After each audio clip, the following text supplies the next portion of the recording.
He survived the TV show that ruined careers, marriages, and lives. Hal Linden, 94, discloses the 20-hour Barney Miller filming days that tortured him. The screaming clashes amongst performers, the screenplay pages that arrived during filming, and the stunning reason he turned down the job that would have made him richer than his Barney Miller money. TV's favorite police captain finally reveals the awful truth after 40 years. Hal Linden was born Harold Lipschitz in the Bronx on March 20, 1931. Jewish immigrants had a youngest child. His father, Charles, came to America from Lithuania in 1910 and founded a small printing shop to support the family. Growing up during the Great Depression, lived in a diverse, lively working-class neighborhood. Harold's passion of music grew with age. He attended Manhattan's High School of Music and Art. Brilliant young painters and musicians learned there. There, he fell in love with the clarinet and grew so good that he played with symphony orchestras as a teenager. He was noted for his music after learning the saxophone. Following high school, he studied music at Queens College, then commerce at City College of New York. He believed that understanding the entertainment industry would benefit him. He performed in dance bands across the city to get money and develop stage experience. One early 1950s bus voyage altered everything. Harold observed a Linden sign on a New Jersey water tower while riding from Philadelphia to New York. He had considered changing his name because Harold Lipschitz didn't fit show business.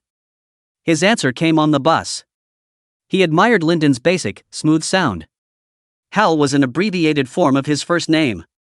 After then, he was Hal Linden. Both his previous and new names signify lime tree, which is odd. In several languages, quietly connecting to his roots. That change occurred unexpectedly in 1952. Fort Belvoir, Virginia, was Hal's Army draft assignment. Playing in the Army band kept him close to music while in uniform. But the true turning point came when a fellow soldier suggested they visit a show in neighboring Washington, D.C. Hal was inspired by a touring Guys and Dolls show. In the crowd, hearing the actors tell the narrative, he sensed something new. Stage, energy, narrative.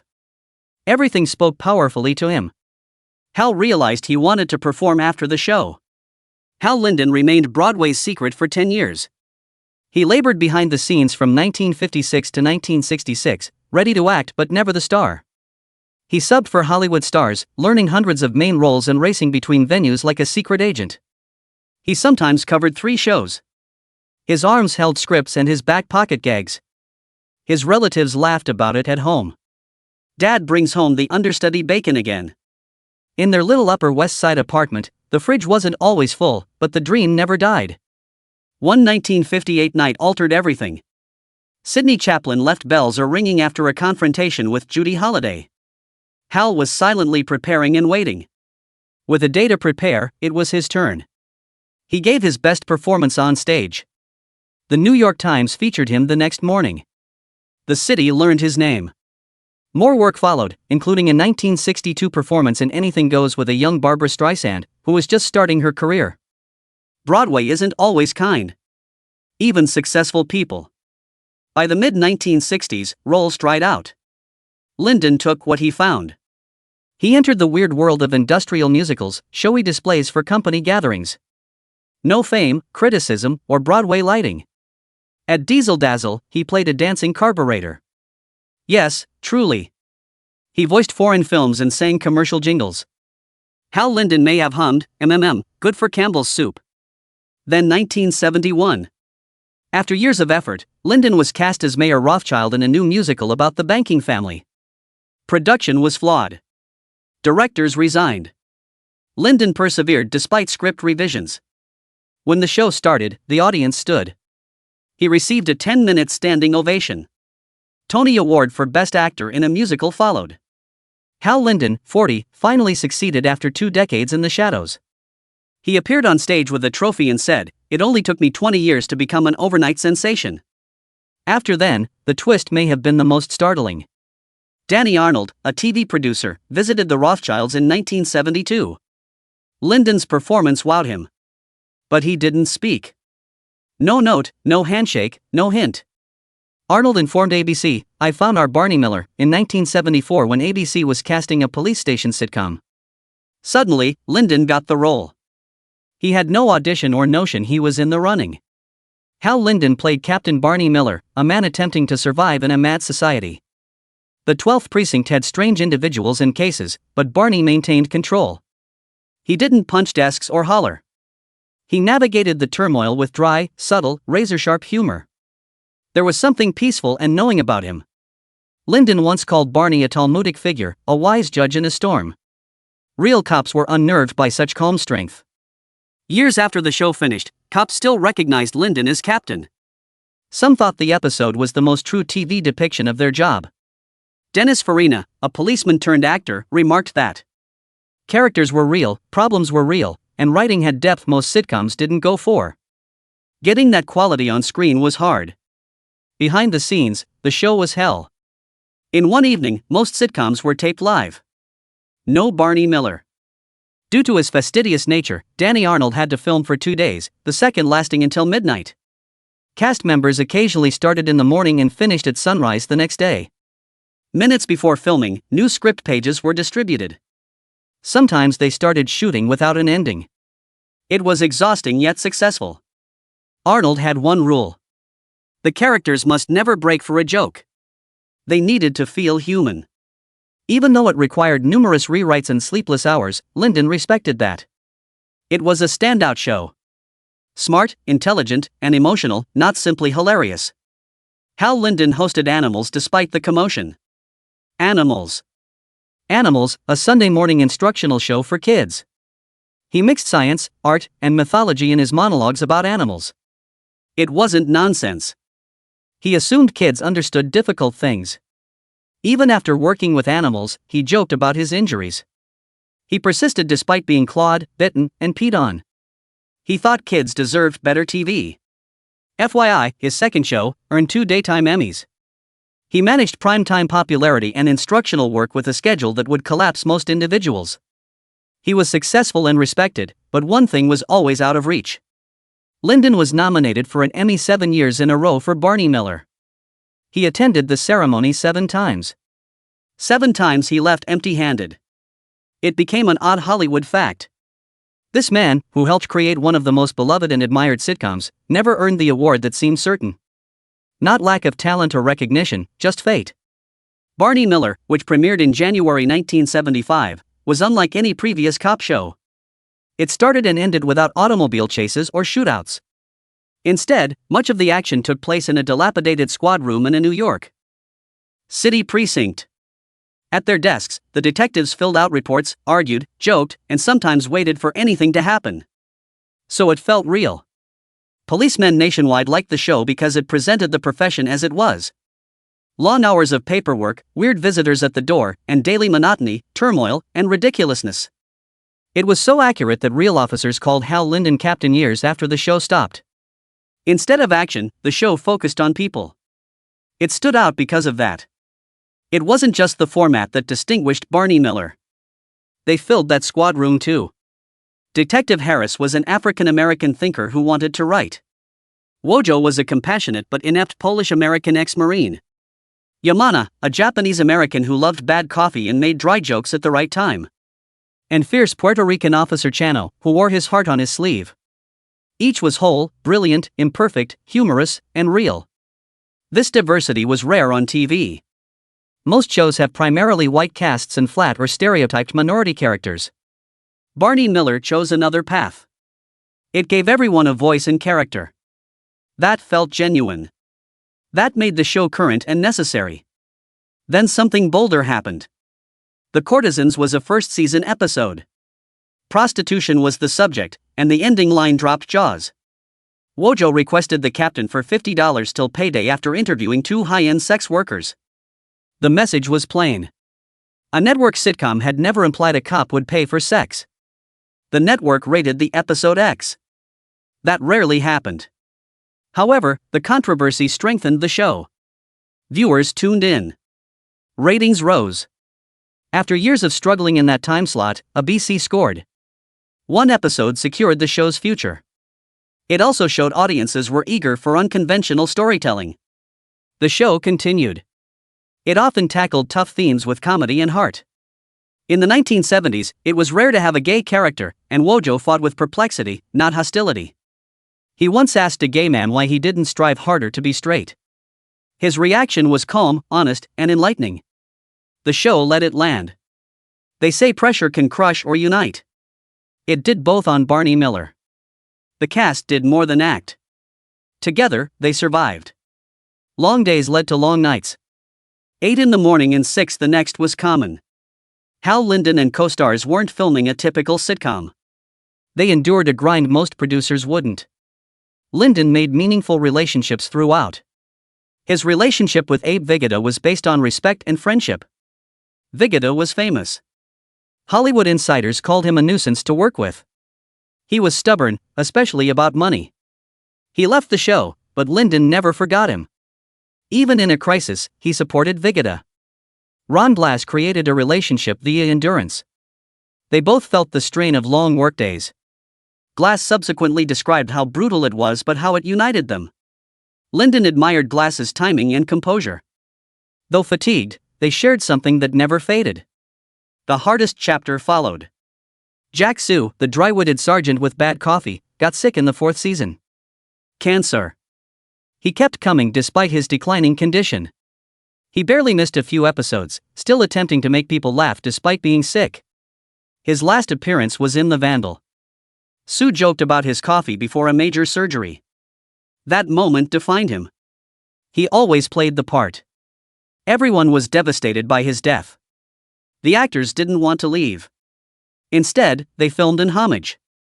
No script, no acting, just memories. In silence, they raised their coffee cups at the finish. The gesture spoke louder than words. They also faced stress beyond mourning. Danny Arnold, the show's creator, expected perfection. He didn't mind the delay. Single-day sitcoms predominated. Arnold pushed it into 2 days, typically making the second day 16 hours.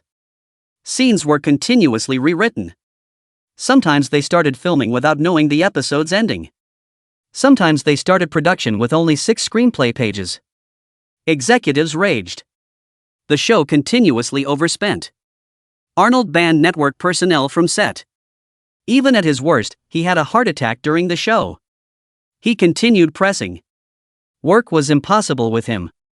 However, Barney Miller wouldn't exist without him. Despite the upheaval, the cast stayed together. Ron Blass quipped that recovering from 4 days of work required 3. They created rituals, like card games, amid delays to stay sane. Shared dinners after episodes ended. To sustain everyone over long evenings, Max Gale brought food from home. He and Linden were the only ones with opening credits, and they regularly rallied spirits. He was in great spirits after 7 years as Captain Barney Miller when the writers of St. Elsewhere gave him the major part of Dr. Donald Westfall in 1982. The following step appeared ideal. Linden didn't read the script. He declined immediately. He didn't meet or question the producers. He declined. He was exhausted after years of relentless effort and needed a vacation from weekly television. That snap decision changed everything. The part went to Ed Flanders, who helped make the show successful with 3 Emmy nominations. St. Elsewhere became one of the decade's most talked about shows, propelling the careers of young stars like Denzel Washington and Howie Mandel. In retrospect, Linden may have missed something big, but he stuck to his decision. At that time, he valued relaxation over celebrity. Linden tried to return to television after a break. He wanted something like Barney Miller, but nothing worked. He starred in Black's Magic in 1986 as a magician who solved crimes with his Harry Morgan-played con artist father. A fun idea, but it failed. The show ended after 13 episodes. Jack's Place was his 1992 retry, where he played a jazz pianist running a charming diner with eccentric customers. It lasted 18 episodes. 2 years later, The Boys Are Back showed the same results. Limited run, low ratings, and early cancellation. Linden searched for the appropriate idea for almost a decade, but television had changed and the magic was gone. Despite those setbacks, he kept performing. He constantly lived on stage. After 30 years, he returned to Broadway at 71 in 2002. His portrayal of Herschultz in Cabaret brought warmth and depth to a gentle man seeking love in a bleak world. Critics adored his performance. It reminded them that Linden's brilliance did not diminish and he kept going. He appeared in the Journals of Adam and Eve with Sally Struthers in 2024 at 93. Linden easily held an audience in the play about love, aging, and connection. He remained smart, humorous, and human on stage in his 10th decade. His cinematic career was smaller. However, he has some memorable parts. He played a charming cruise ship dance host in Out to Sea with Walter Matthau and Jack Lemmon in 1997. The film was light and Linden fit in among comic icons. He appeared in the 2023 Netflix film You People, A Modern Family, Identity, and Cultural Story. He portrayed minor character Mr. Greenwald. But it demonstrated that Linden was still eager to participate in ambitious current stories. Linden published his first record in 2011 after always being musical. His age was 80. It's Never Too Late, a 1980s project, constantly getting delayed. After its release, it featured jazz standards and big band music with Linden's silky voice. He thereafter performed live, sometimes up to 28 times a year, notably in Florida. His audience loved him. Album title says it all. He continued. Throughout this, his wife Frances was a constant. After meeting in 1955 during a summer theater show, they married 3 years later. Linden considered their 52-year marriage turbulent. Still, he believed the hardships strengthened them. Frances quit dancing to raise their 4 children and support Linden through years of unsteady work. He was largely an understudy for a decade before Barney Miller. Frances supported him despite the frustration and uncertainty. Linden lost his biggest supporter in 2010 when she died at 82. He constantly praised her and termed their lengthy marriage one of his proudest achievements. It was hard to raise 4 kids while filming a hit TV show. Linden worked 12 or 14-hour days for Barney Miller. This meant missing school plays, family dinners, and birthdays. He tried to be there, but work kept him away. Still, he kept in touch with his children, Nora, Ian, Jennifer, and Amelia. He joked that they still talked to him and invited him over. His actions must have been correct. He acknowledged that choosing television over Broadway impacted his career by a snap decision without considering how it will influence their life. Linden was born Harold Lipschitz in the Bronx in 1931 to Jewish immigrants. His father was a staunch Zionist who promoted a Jewish homeland. That rich cultural background shaped Linden's life and acting. Captain Barney Miller, his most renowned character, reflected that. Smart, fair, calm, under pressure. Even off-screen, Linden supported Jewish organizations.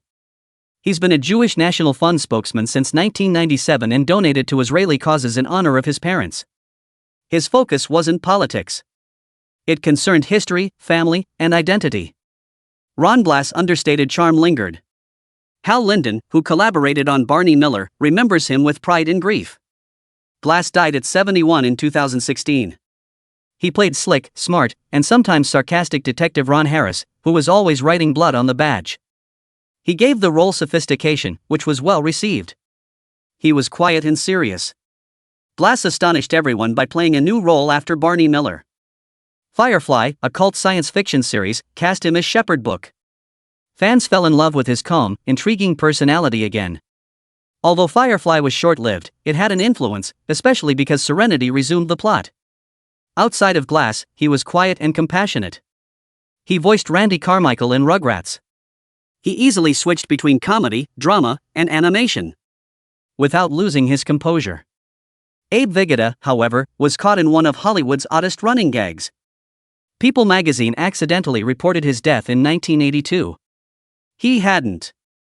He was alive and performing in a Calgary production. Vigoda used the joke instead of getting offended. He posed for shots jogging down the street to verify he was breathing. Years later, a TV station repeated the error, fueling the fire. He posed in a casket with the magazine that killed him. A webpage was created to check on his status.